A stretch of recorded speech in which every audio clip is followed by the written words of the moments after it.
So Walter, I'd love you to talk to our viewers about your background. So obviously you've got an extraordinary track record as a maven, a pioneer in this field of augmented and virtual realities as a neuroscientist. Just tell us a little bit about yourself.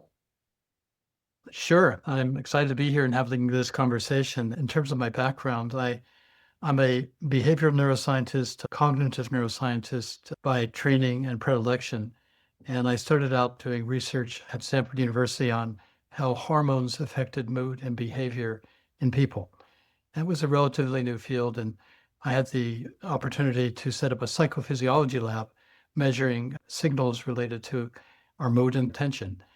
I got more interested in the technology I was using because I had to assemble my own tools, write some software on a computer, come up with new ways of scoring the data, which had been ink on paper with a polygraph, which I thought was pretty inaccurate. And I didn't have the ability to stay on track of measuring every respiration and every heartbeat with a ruler.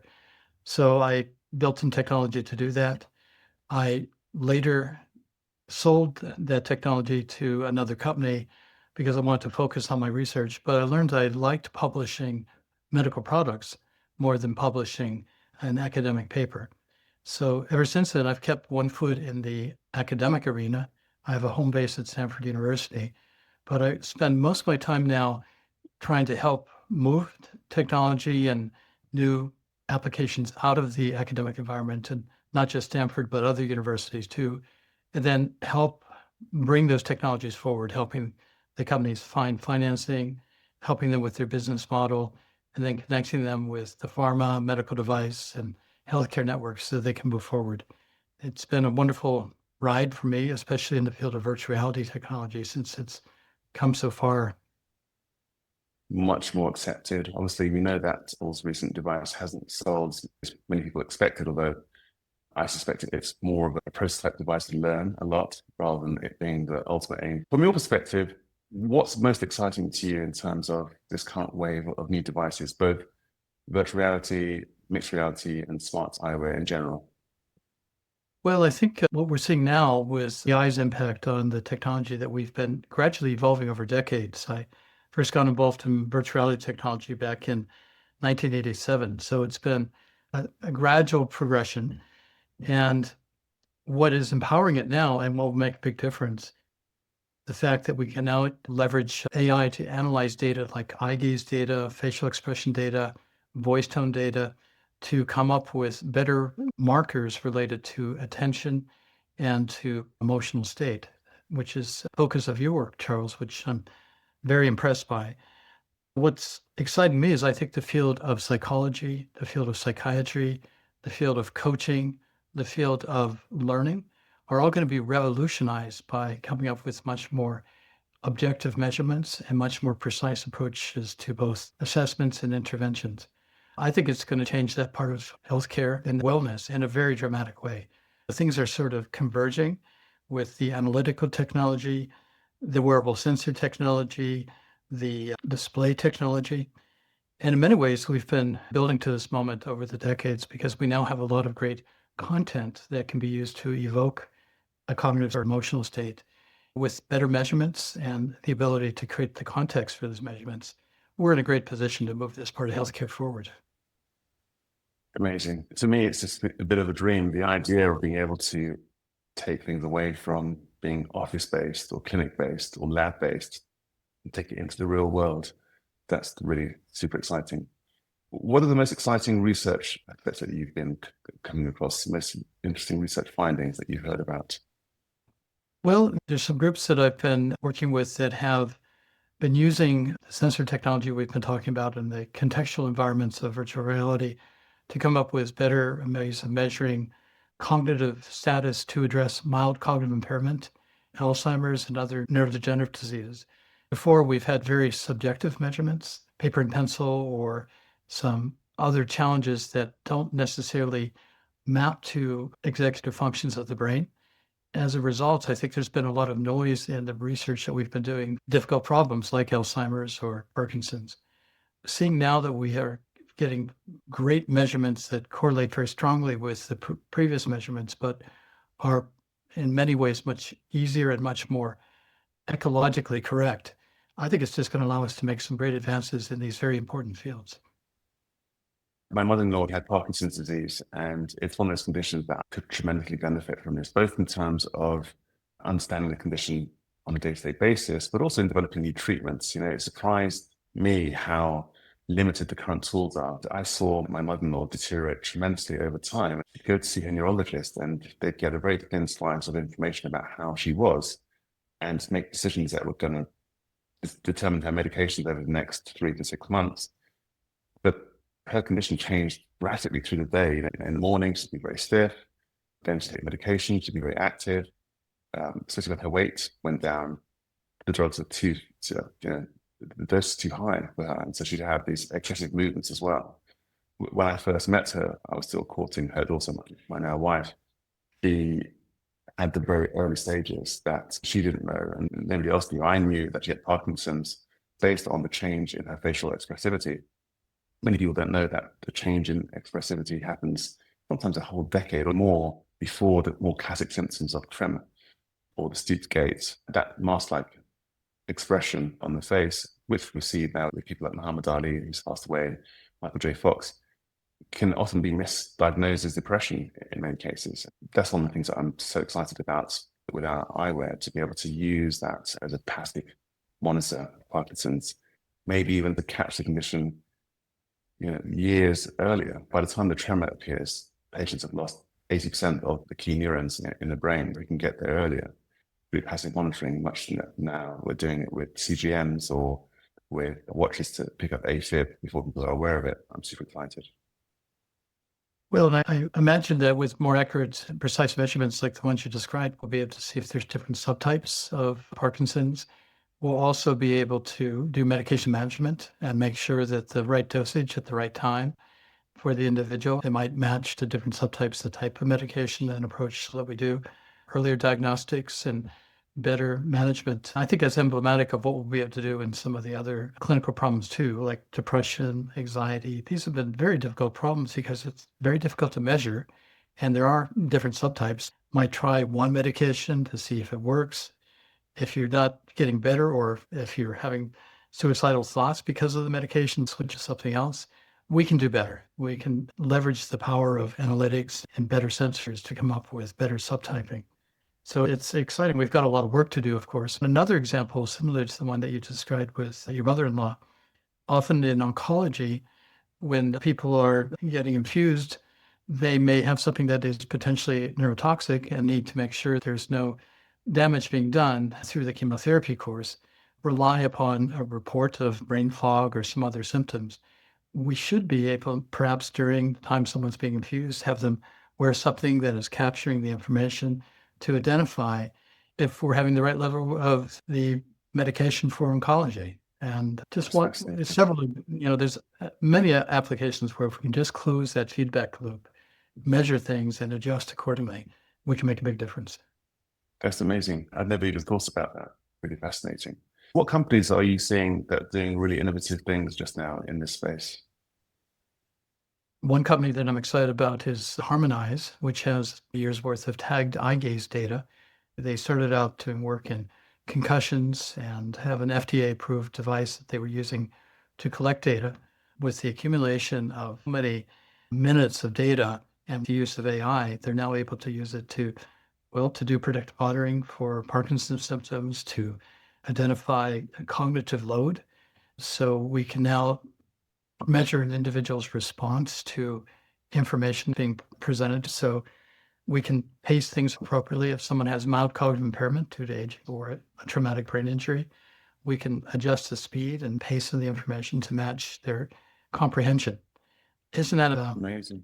I think for people with attention deficit disorder, or people with, like in my case, I'm very dyslexic. If I'd been able to have a system that could measure my ability to focus and comprehend what I'm reading, I think I probably could have learned to get over some of the challenges I had as a learner.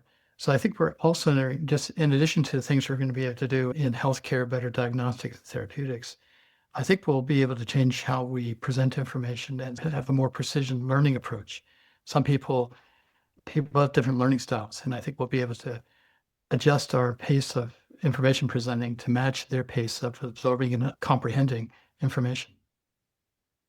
That's fascinating. We talk about personalization in healthcare, getting the right dose of the right treatment to the right patient. But this idea of personalization goes across other fields. As you're saying, learning is a really interesting example. I didn't realize that, for example, people aren't all very visual. As a surgeon, when I'm teaching my trainees, I often try to use visual examples. And then I discovered a few years ago that there's this definition, skipped my memory what it's called now, but it's where people have almost no mind's eye.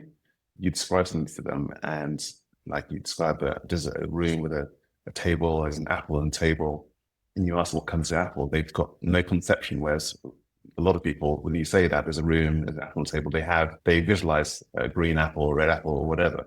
But there's some people who it's just like a gray space and they had none of that. I didn't realize that. And so some of the times I was teaching people and it was just going straight over their heads. So yeah, understanding different styles. And they may not have comprehended their own style of learning too. And so even if you had known that there's different styles and we're trying to change your use of examples, they may not have understood why they're not getting it. Yes. Now I think we'll be better at both designing how we provide training, especially of complex subjects, and also as individuals will understand our own cognitive styles a little bit better.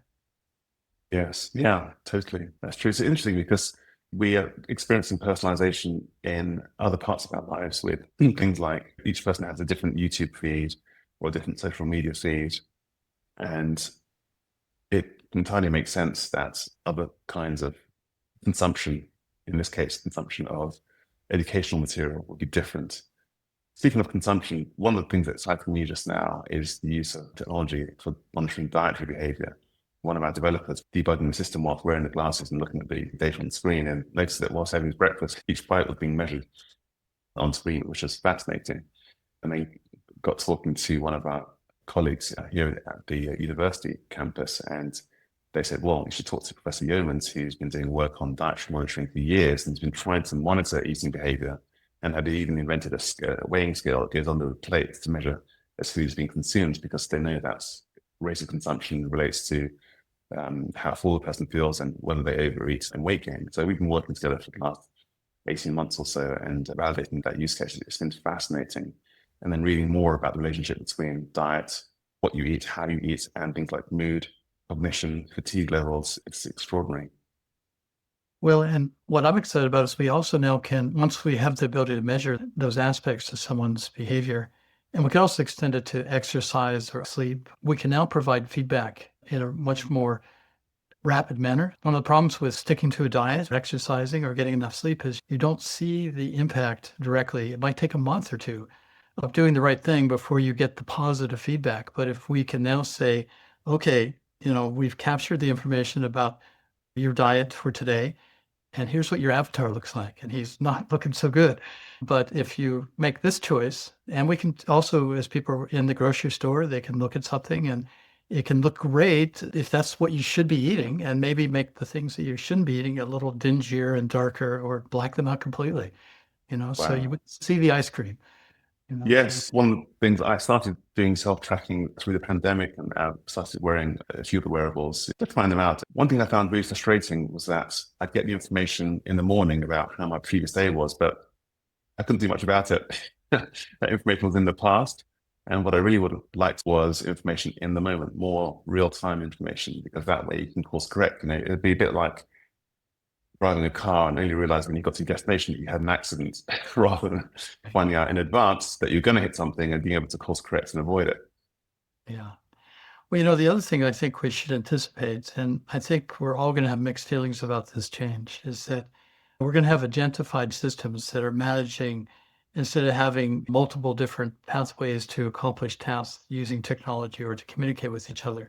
We'll have an agent that understands us. If I need to book a plane reservation to go someplace, it knows my style, my choices. And I can talk to it saying, hey, I'd like to make last minute plans to visit my friend Charles in Bristol. These agents are going to be studying us in order to be more effective. So they'll be looking at what we're eating. The tech titans will start designing awareness of our mood, behavior, intentions, goals, and our aspirations will be part of an improved user interface. And we'll like that. We'll like systems that know us and are easy to use.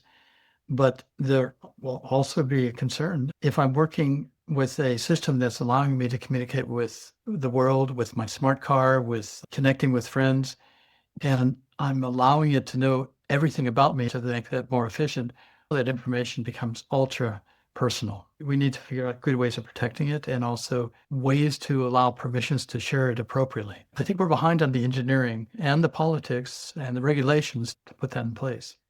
I'm very conscious of the fact that understanding facial expressions and context is highly sensitive. And the philosophy I have towards this is I'm a clinician, ultimately I'm a doctor, and treating the information I get in my consultation with the same level of privacy so that patients give me information because it's needed by me to give them the best possible treatment or advice.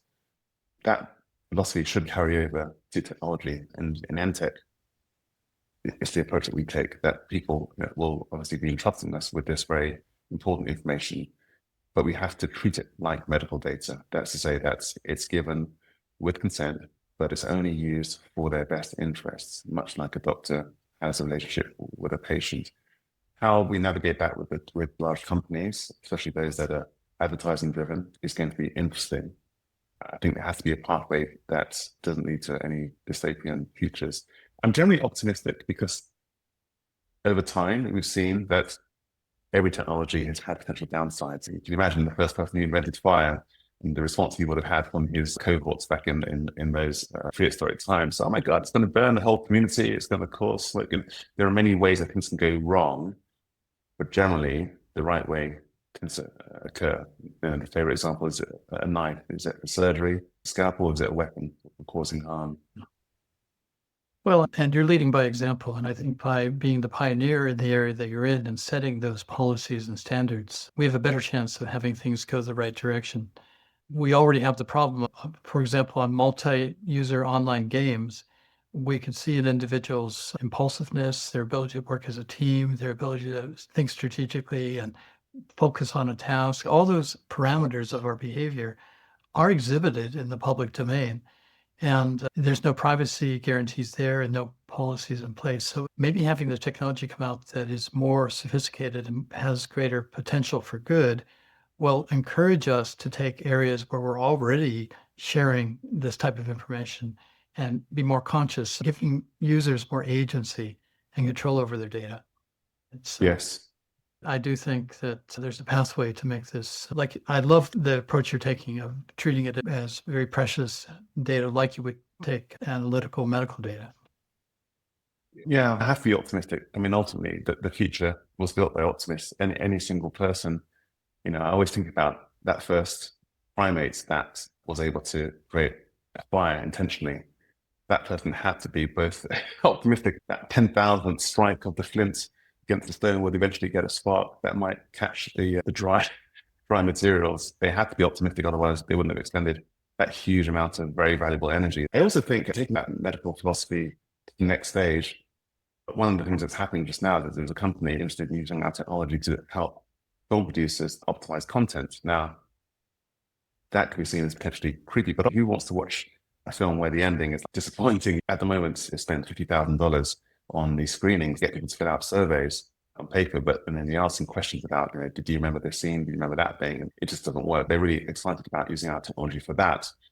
And it got me thinking about the approach we're taking, because with our medical and our healthcare and well-being approach, it's super important to have an understanding of what constitutes normal. And what I mean by normal is just how people vary. You can't personalize unless you really understand that range. With the work we're doing on content analysis, it helps us understand what constitutes normal. Many treatments, especially the genetic treatments from the Human Genome Project, where people were donating voluntarily, their most precious, their most sacred information, their genetic code, which enabled an understanding of the range of normal gene sequences that allowed the development of more personalized treatments. And in the same way, our approach data that people are volunteering in our studies, we've done some quite big data collections now, will allow us to, in future, develop more personalized understandings of depression, autism, Parkinson's, and other conditions. Well, and I think that as things move forward, providing agency over our data is going to make a big difference. We will have the ability to provide the data, not just for our own benefit, but for the benefit of our community. But often people in the zone of developing new measurement technology are overlooking is that individuals are part of a system. We're part of a group, we're part of a family, we're part of our crowd, we're part of our community, part of our town. And those systems have a dynamic too. So I think with better analytics, we'll be able to understand more about not just population health, but also how to identify problem spots and treat not just the individual, but their ecosystem too. If a child has a diagnosis of a problem and the family needs to understand and handle that, we now have the ability to extend our technology to support groups as opposed to just individuals because we can see the dynamics a little bit better than we could before. I love it. Yeah, totally. I love the idea of the shells and the individual, the family, the group, and more broadly. In fact, it kind of evokes to me this idea about data and about sharing that data and how it relates to the individual and the wider groups. Navigation app where you have a map, Google Maps, whatever, and you can use to navigate from point A to point B, which could be analogous to point A to point B in your life, your day or even your whole life. You could opt in to share your information anonymously with others.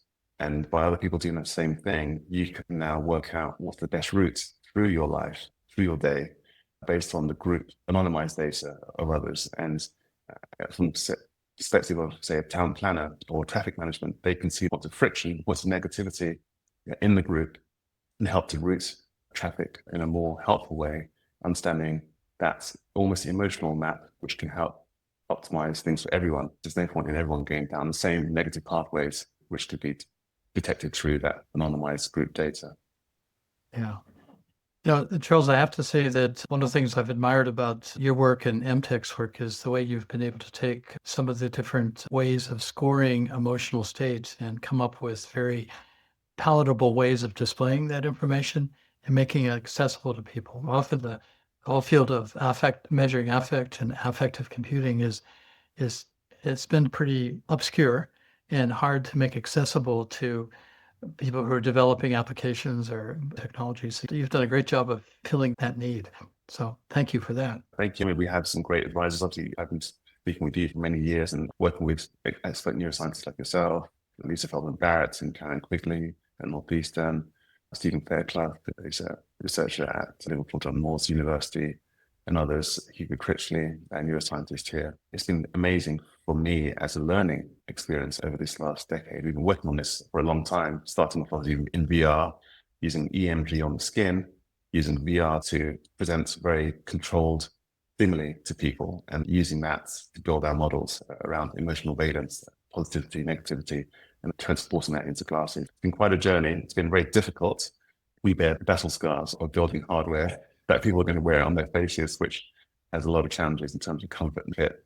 But it's just so motivating to know how we are on the cusp of a whole new paradigm of self-awareness, a new paradigm of agency, people to actually have information to take decisions themselves that will influence their futures. That's the challenge, though, that we're coming up with a whole new wave of wearable technology. We need to make sure the research and the findings elaborated by groups like yours are baked into this next wave of technology, because we'll be living with it for a while. And it might be a long time before in many ways, we're having two converging waves of intersecting technology. We have the AI systems that are providing both new ways of analyzing the data and new ways of interacting with our information. And then we're also having new waves of measurement and display technology. So things are really happening pretty fast at this point of convergence. It's going to be exciting. It is exciting. So if we think about, we spoke earlier about education and we've been started the conversation about health. Those are the two areas in life where if you look at the graph over time, costs have just increased. They keep increasing. Everything else has been decreasing in cost, relative costs in terms of transportation, clothes, food, all the main things that people spend their money on have gone down in relative terms over time, yet health costs and education have been very resistant to change. And this new paradigm of technology seems to be the means by which that will be affected by personalization, by preventive negative outcomes. In your case, you said that dyslexia could have been optimized, but obviously it hasn't helped and affected you being one of the top cited neuroscientists in the world, but many geniuses, Einstein and others, have dyslexia. But enabling people to overcome their own personal issues through personalization is just going to be so impactful. It's incredibly motivating. I'm curious, what are you most excited about and what are you most concerned about? Excited about preventative care. I find as a surgeon, I love operating, but I also find it incredibly depressing when you're dealing with things that could have been prevented. When you're dealing with a trauma, a car accident that could have been avoided. We now know that 90% of car accidents, for example, are related to people driving whilst either emotional or whilst fatigued or whilst distracted. There's a all human thing that could have been understood, understood with better data, better prediction, prevention. In the US, that's 40,000 people every year are dying unnecessarily due to those things. I know that 90% of those deaths could have been prevented. In the case of heart attacks, stroke, cardiovascular diseases, many of these, at least 70% of them could have been prevented in the same way that you could prevent a car accident by giving people earlier information to course correct beforehand. So people eating either the wrong foods or eating in the wrong way or being stimulated in the wrong manner through exposure to the wrong stimuli, causing distraction, much the same way that a car could crash due to distraction to the driver. We could, again, help them to course correct. We now know that many cancers are influenced by stress. And this is something that's really fascinating.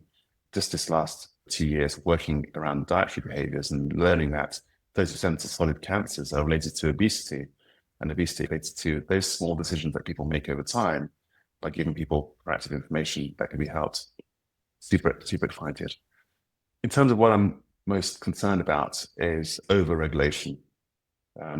As I work as a doctor, regulation is key. It governs everything I do. We have lots of rules about every aspect of our practice, and that's necessary. The problem is when things are over-regulated when they're at the very beginning. Heart transplants are relatively commonplace now. Christian Barnard, the pioneer of that operation, he had the idea, he could see people suffering, he wanted to try and do something to help. Did the first operation, the patient died.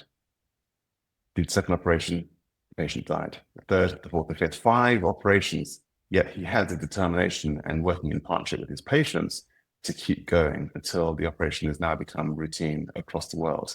You can imagine what could have happened at the beginning had the regulators come in place and said, well, you have 100% mortality, the first 5 operations are going to ban this thing. And that would have been it. How many thousands, tens of thousands of lives would have been lost unnecessarily? In Europe, we have this very strong regulatory framework, which has lots of people whose job is literally to create rules. I'm not getting political here, but the negative consequences of those people who could have been helped but won't be helped because things are over-regulated are very concerning. We have the AI Act, which specifically targets emotions and education. To me, that's bizarre, given that mental health conditions are the biggest source of disability worldwide just now. Given that education is an area that is costing increasing amounts, yet people aren't achieving the outcomes that they should be. It's really important that people are mindful of that. I share your excitement about how we can address some problems with today's technology and what's in the near future. I agree with you about the regulation, especially in mental health. We have a major crisis going on right now, especially in our youth. I do a lot of work with children's hospitals, and it's just heartbreaking to see we haven't yet really evolved the right way of coming up with the ideal care pathways. People often wait. They make that difficult phone call about feeling suicidal or dealing with an addiction, and they're told that they have to wait. It's just unacceptable. I'm with you on that. I'm feeling excited now also about the fact that, well, what I'm concerned about is with an aging population worldwide and with families smaller and people living decades longer than previous generations. If we don't get on top of some of the health problems related to aging, especially cognitive aging, the neurodegenerative disease like Parkinson's and Alzheimer's and Lewy body disease, but also mild cognitive impairment, I think we're facing an economic risk that's possibly worse than the severe problems we're going to be seeing with global warming, because this could be crippling. 3 out of every 7 of us, once we get up into our 80s and 90s, could have a very. So we have to figure out ways to keep our brains healthy. And I think that enabling technology is at hand to both do the research and come up with the interventions. But we've got to move fast. And if the regulations slow us down, it's going to be a challenge. Yeah, right. I totally agree. I saw a paper, I think it was a few years ago, where they looked at the cost of improving the health span on the economics. I need to find, maybe we'll put a link in the notes. The figure was for every year of healthy life that can be extended, you have lifespan, 80 years, but many people live those last years in ill health and chronic disease. And for every year of health span you can extend, it's $38 trillion. I was amazed at that figure. And it was done by an economic group who had no skin in the game. They analyzed the data. So you had the 4 trillion a year spent directly. I think it's between 4 and 5 trillion a year spent in the US, which is, I think, 20% of GDP on healthcare. But the costs to the broader economy of care, dealing with issues around transportation, lost productivity, is almost 40 trillion. It's astounding. Yeah. We've got some new tools to make a difference, and we can do it. I'm always heartened by I think it was Margaret Mead who said, never doubt the ability of a small group of hardworking people to change the world. That's the only way it does change. And so I think we're positioned to do it. So I suppose the other thing I'm excited about right now is that we're finding that the infrastructure to provide some of these new ways of addressing problems and challenges, both in learning and in healthcare, I think the infrastructure is there. And we can snap on top of it new measurements, new therapies, new things that can be done at home, and we can emphasize preventative health. If it was just new ways of measuring a problem, it would be disheartening. But we now have new ways of not just measuring, but also intervening. And there's ways to have that be part of health and wellness too. So it's an exciting time to see not just the clinical advancements, but the wellness. And I think our culture is adapting too and embracing this in a very positive way. I agree. There's been a lot of interest in longevity and people thinking now more about their diets, people thinking more about exercise. And yeah, I think the challenges of increasing healthcare costs, I think, is it correct to say that in the US, or having a family member with significant ill health is the biggest cause of bankruptcy, which is, obviously we don't have a situation here in Europe because we mostly have a government-funded health system, but things have to change. No, I think unfortunately the US healthcare system is tied up in a big Gordian knot, and we're still trying to unravel it. I'm heartened by seeing that some consumer electronics companies like Apple and Google and Samsung and Amazon start moving into healthcare. I think they know how to transcend some of the roadblocks in our existing healthcare infrastructure, and they are starting with prevention. So I think there's a pathway. I think it'll be difficult for the existing healthcare system to be the leaders in this space because there's a strong disincentive. We saw how companies who had developed some very innovative digital tools for healthcare actually had to pivot into consumer. They were releasing digital therapeutics because for a healthcare system where a tool is going to keep your source of revenue, patients away, it's very hard for them to embrace these things. These companies have either had to pivot away from healthcare or gone under, which is a real calamity. I was the founding chief science officer for Paratherapeutics, one of the companies that helped establish the category of software as a prescription medical device. I left when VR started taking off. The company went on and eventually went public, but no longer exists. I don't think our healthcare ecosystem was ready for companies like Achille or Paratherapeutics. But I do think it's eventually going to happen. These were pioneering groups that shaped it. And really, it's the business model where we have to do some engineering. I think there is a pathway. And we're learning so much now from our colleagues in the entertainment and the gaming arena and the gambling arena about how there's different motivation styles. What causes people to stick with something is different. Some people like to see their name on the leaderboards. Other people love to learn more about themselves. Other people love to connect with other people. And we can personalize the healthcare or learning experience based on these different, let's call them adherence styles. And so I think we now are, again, I'm so excited about some of the recent advances with AI-enabled analytics. I think we're in a better position now to be precise in not just the diagnostics, not just the therapeutics, but also how to keep people to stick with it. Yeah, totally agree. One of the things that's been a problem in the past, we've had this one-size-fits-all approach to healthcare. And that's why I did a post on LinkedIn a few weeks ago about weight loss, and some of the comments that people were saying, well, behavioral interventions don't work. And yes, behavioral interventions haven't worked in many cases, but that doesn't mean they don't work. It just means that the interventions haven't been personalized to the right person. Yeah, as you say, with interventions outside of healthcare, optimized for keeping us engaged on these games or on these platforms. And we know that behavior change can work. The fact that people are checking their phones hundreds of times a day sometimes means that people's behavior can be changed. Then we can take some of those mechanics but make them geared towards the good. Then we have a huge opportunity to align people's personal interests with the outcomes that they're trying to achieve. You know, we were talking earlier about some of the challenges. I think our colleagues in the pharmaceutical industry are being challenged by this ability now to identify the responders versus the non-responders for particular medications. They certainly want to come up with more effective applications of their preparations and advance into new zones by understanding different subtypes. However, right now, identifying a non-responder may mean losing market share. They have a fiduciary responsibility for their shareholders to recoup the investment they made into the billions of dollars they did on research. So I think they're at a bit of a challenging transition point of their business model.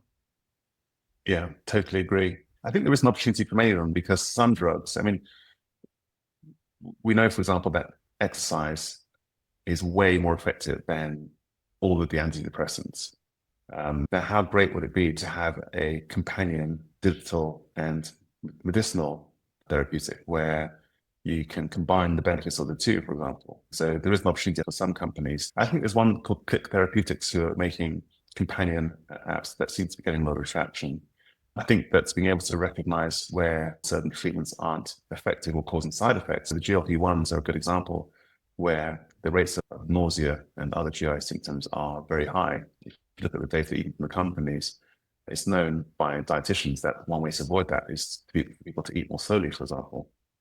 If there was a way for people taking the drug to get feedback to learn how to modify their eating style, they maybe could take these medications and have a better outcome and be less likely to stop the treatment prematurely, because a substantial proportion of people do stop prematurely. And we know that the vast majority of them will put the weight back on again or even more time due to the changing in their body composition and loss of muscle mass. So I think there are opportunities there for the pharmaceutical industry. Those that are stuck in the past where it's all about trying to sell more on a one-size-fits-all approach, which can seem profitable, isn't going to work because people want personalized care. Yeah, I think change is inevitable, and we really, as consumers, need to push for these changes too. There's a lot of inertia in our existing systems, but we're also better now at forming advocacy groups that can represent different needs of different populations. So we'll see if technology will help in that zone too. Perfect. Well, it's very early in the morning for you over there, or very late at night. I really appreciate the time. I know how incredibly busy you are. I think you're coming to the UK soon. I look forward to meeting you in person. Thanks so much for your time, and I look forward to working with you. I'm looking forward to it too. It's an exciting time, and I think we can together make some great things happen. So let's collaborate. Thanks, Walter. Take care. Thanks so much.